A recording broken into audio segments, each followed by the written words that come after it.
that fire warms this place up so quickly. It's nice. I think it's time to get some breakfast made.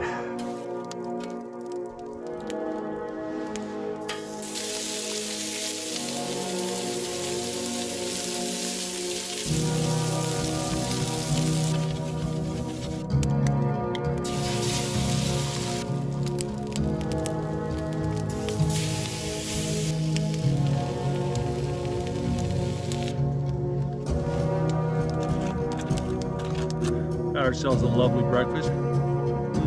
We got some smoked pork jowl bacon, homemade crumpets that I made a few days ago, fried tomato, egg.